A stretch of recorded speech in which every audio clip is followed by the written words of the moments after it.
Frères et sœurs, chers amis, bonjour. J'espère que vous allez tous bien.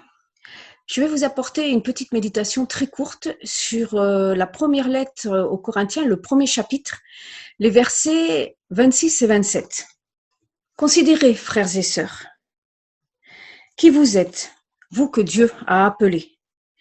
Il y a parmi vous, de point de vue humain, peu de sages, peu de puissants, peu de personnes de noble origine.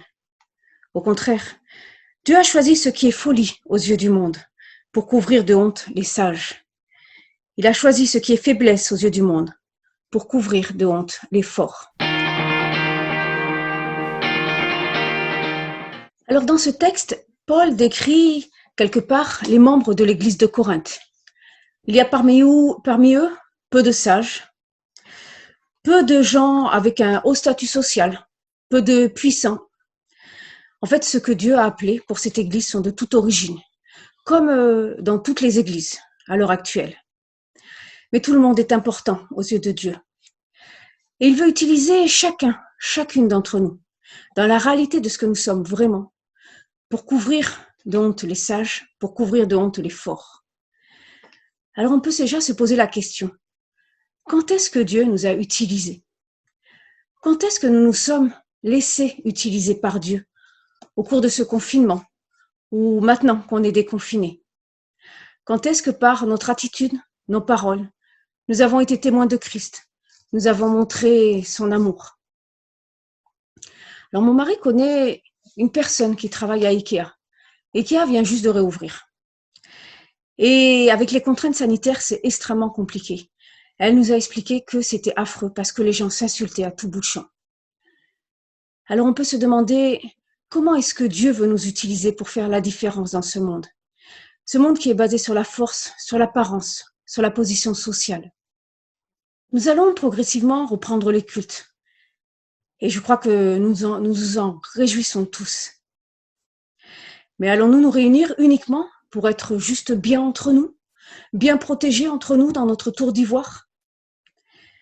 Dans le même chapitre de cette lettre aux Corinthiens, Paul nous dit que Christ est la puissance et la sagesse de Dieu. Alors appuyons-nous sur cette puissance et cette sagesse.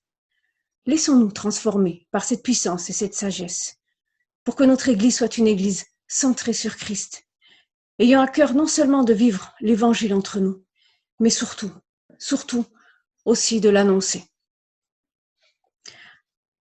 Alors je vais vous lire une prière, mais avant je vous souhaite à tous une très bonne journée.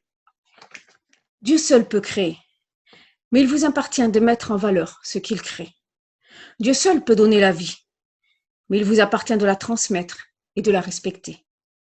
Dieu seul peut donner de croire, mais il vous appartient d'être un signe de Dieu pour vos frères et vos sœurs. Dieu seul peut donner d'espérer, mais il vous appartient de redonner confiance à vos frères et sœurs. Dieu seul peut donner d'aimer, mais il vous appartient d'apprendre à aimer vos frères et sœurs. Dieu seul peut donner la paix, mais il vous appartient de réunir. Dieu seul peut donner la force, mais il vous appartient de soutenir. Dieu seul peut donner la joie, mais il vous appartient de sourire. Dieu seul est la lumière, mais il vous appartient de la faire briller pour vos frères et sœurs. Dieu seul peut faire un miracle, mais il vous appartient d'apporter vos 5 pains et vos 2 poissons. Dieu seul se suffit à lui-même, mais il a voulu avoir besoin de chacune de nous. Amen.